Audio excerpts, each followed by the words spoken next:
Hi, Davi here, and today we have a new episode in the art session series. And today we'll be going over a recording I did for a recent product review video. I think I was reviewing the Art X90 acrylic marker set. And I think I did start out this session drawing in ballpoint pen. I think before that, because I also reviewed the 48 color set by Artex as well. I did work with a brush pen along with the acrylic markers for that sort of review. But this time I did go back to just using a basic ballpoint pen. It's by Bic, by the way. It's the Click Stick. It's it's super cheap, and I do recommend these types of ballpoint pens, especially by Bic, just because it's so. First of all, it's cheap, but it's reliably cheap. You can rely on its ink. Like, it just gives you a good amount of flow, and it gives you that diversity. Because you could use like fine liners for these types of drawings or gel pens, but I think they're a bit too consistent, and I think it's harder to do lighter strokes when using those types of ink pens. So I do recommend sketching more, or just try out sketching with ballpoint pen, and I think you're gonna have a good time with them, just because you're gonna feel a certain sense of, it's kind of like sketching in pencil, but it has more of a solid feel to it, right? So it's kind of in between like a full-on ink pen and the pencil, so it's sort of the happy in between. So I did start out this sort of page doing a bunch of characters. They were supposed to be character drawings. I think my reference for these initial drawings was the character Iwashimizu Sumiyaki from the All Out anime. It's been a while since that show has been out, so it's kind of old, but I did see it in some kind of in my Instagram, like maybe feed, or was it like a suggested reel or short? But I remember seeing like clips of it and like manga pages of it, and it just hooked me because there was like it's like a bunch of dudes, but there was like a zesty sort of fun vibe to it. And that kind of made me want to watch the show, and it did enjoy the show. Sadly, it's only like one season, so I haven't read the manga. I know one of you mentioned that the manga is like has the best art, and I do agree, although I haven't like read it fully, but I've seen the pages. And they have like the artist or the writer has a very unique sort of organic style when they do their characters, and I do like it. It's very fluid and just fun to look at. And yeah, the reference was that guy Iwa Shimizu, but I did struggle a lot with doing them. Like, I had no idea what to do. Should they focus more on the contours? Should they focus more on just like the shapes? Like, I think this felt more like a warm-up, or it ended up becoming more like a warm-up session instead of a full-on like study, right? But it's fine. Sometimes this is how it starts, and I think you have to give yourself some allowance to have a page, maybe two, or half a page in this case, to sort of just make bad, messy, undefined, random-esque drawings. And in a way, you're kind of loosening up when you're doing this kind of thing. But I'll be honest, it does suck when you don't have anything as defined when you do this, and it feels like you're wasting paper when you do this kind of thing. But I think it eventually gets better, because in the right-hand side of the page, I did switch my reference to, I think I did draw two characters for those last two sketches, but yeah, I think I decided to focus more on the face or portraits instead, and I think that was a good idea for this like series of sketches, because I think when you jump from one subject type to another, I think it's gonna cause some kind of it can either go well or go bad, basically. And I think for me, I was struggling with the full body thing, or it wasn't even a full body well, the reference was full body, but I think I was focusing more on the head and maybe half the torso, but even that I was struggling. So I think by switching things up in this case, I did focus more on the face instead. It did kind of make things a lot easier for me, and I think maybe the reason why I did suck with the previous 3 sketches, as you can see, is because I was trying to do maybe too much too soon.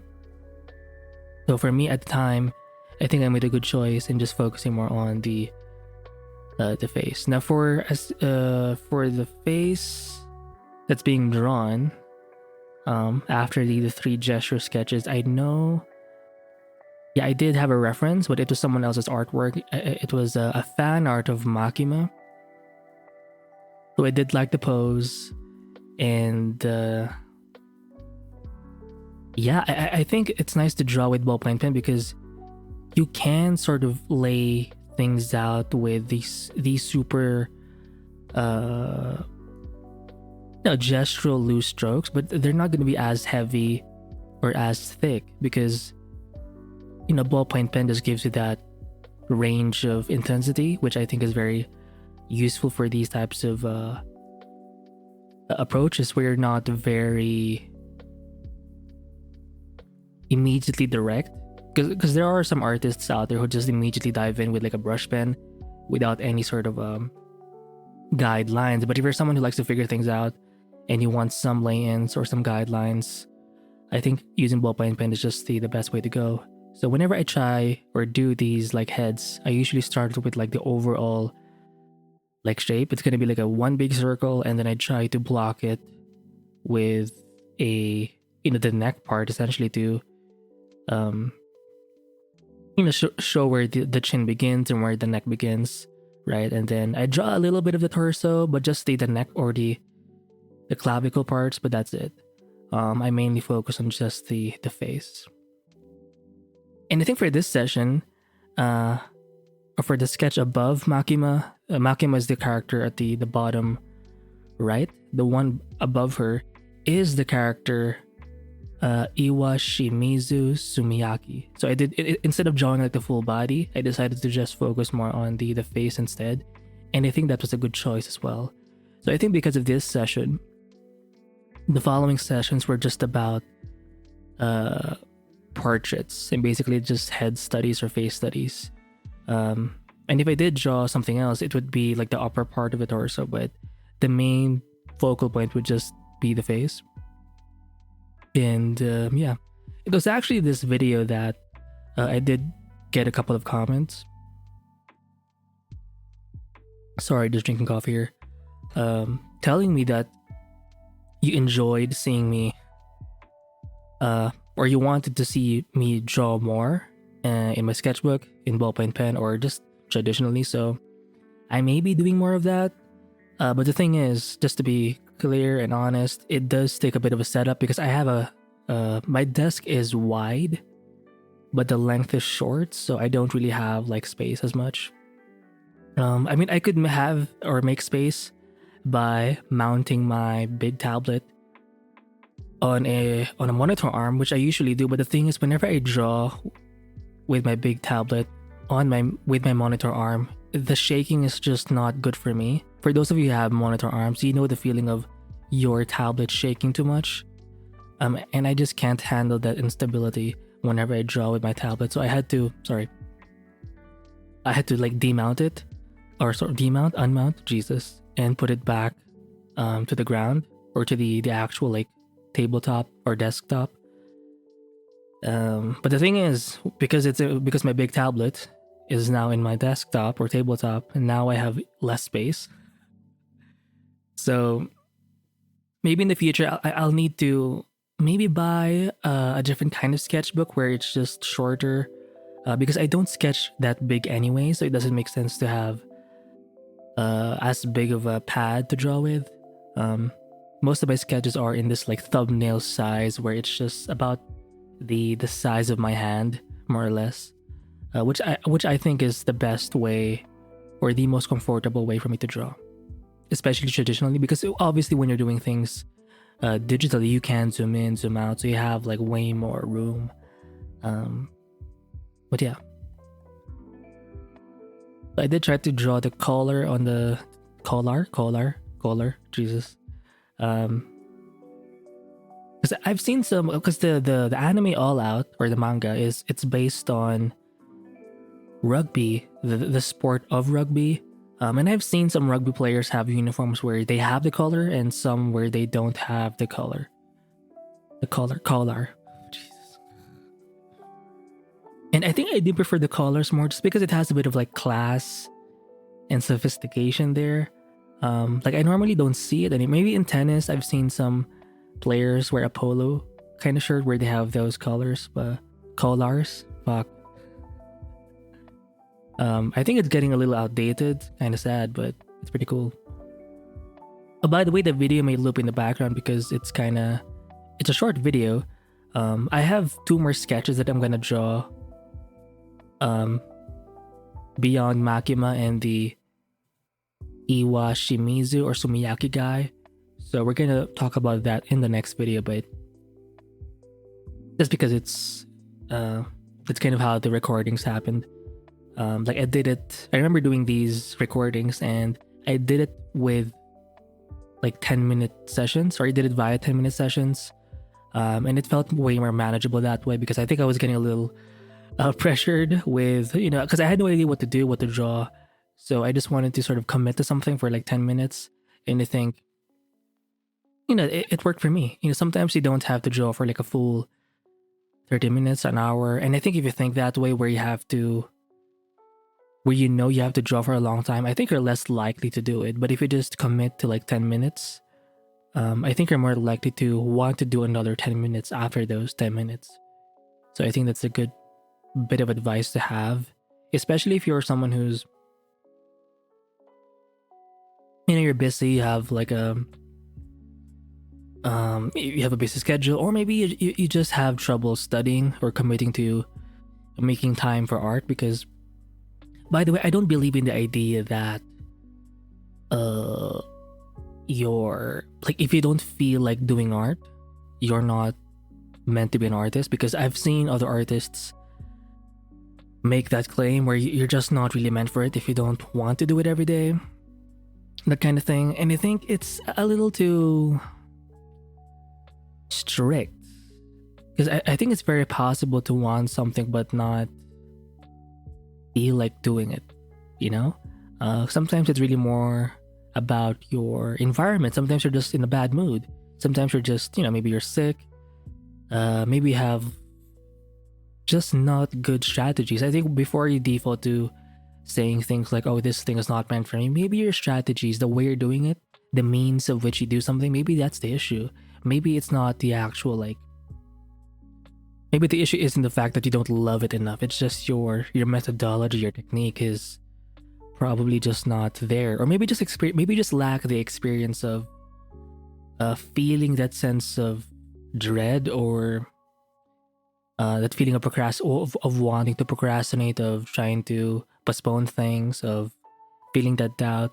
I think over time it's gonna get a little easier, because I know for me, there are some times where I still feel like hesitating and stuff like that, but it does happen less and it's not as problematic. And I think it's because I'm just used to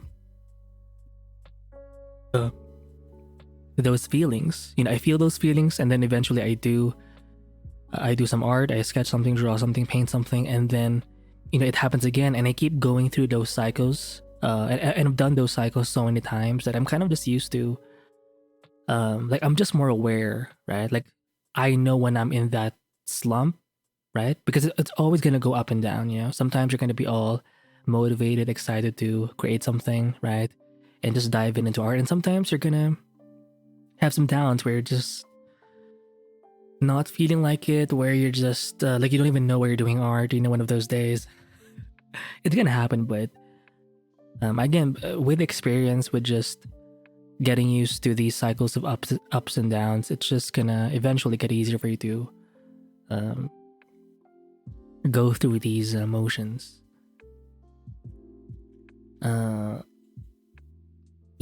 So I'm not sure how to, because I'm thinking right now of how should I mesh the videos, because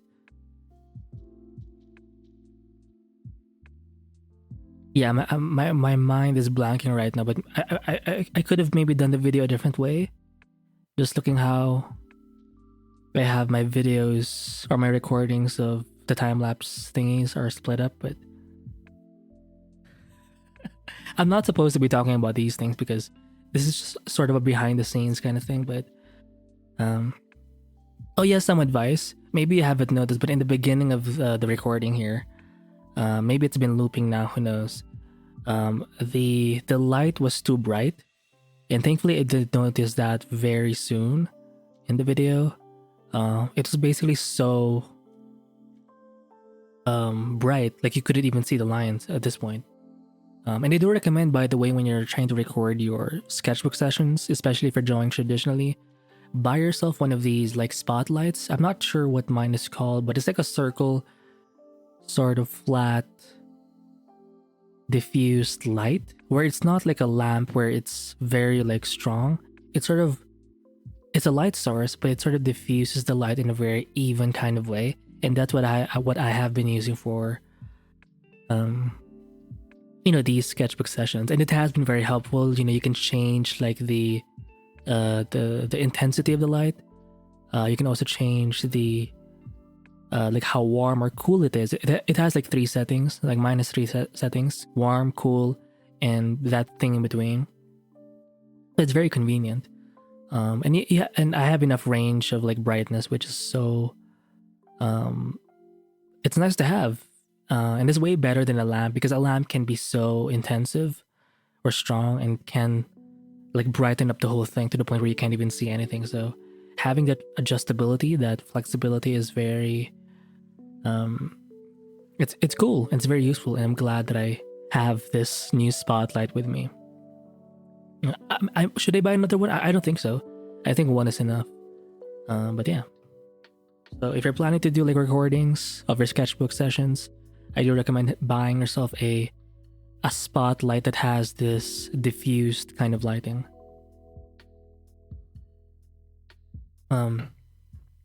And yeah, do I have anything else to say in this video? I think I've talked enough. By the way, if the video is looping, just leave it be, just because I think the full recording is like 10 minutes long, but my audio recording, which I'm doing right now, is like past 17 minutes now, going on 18 minutes, so it's gonna loop at some point. But yeah, that's pretty much my take, my perspective, my overview of this specific page anyway. And yeah, I'll see you in the next episode. Bye.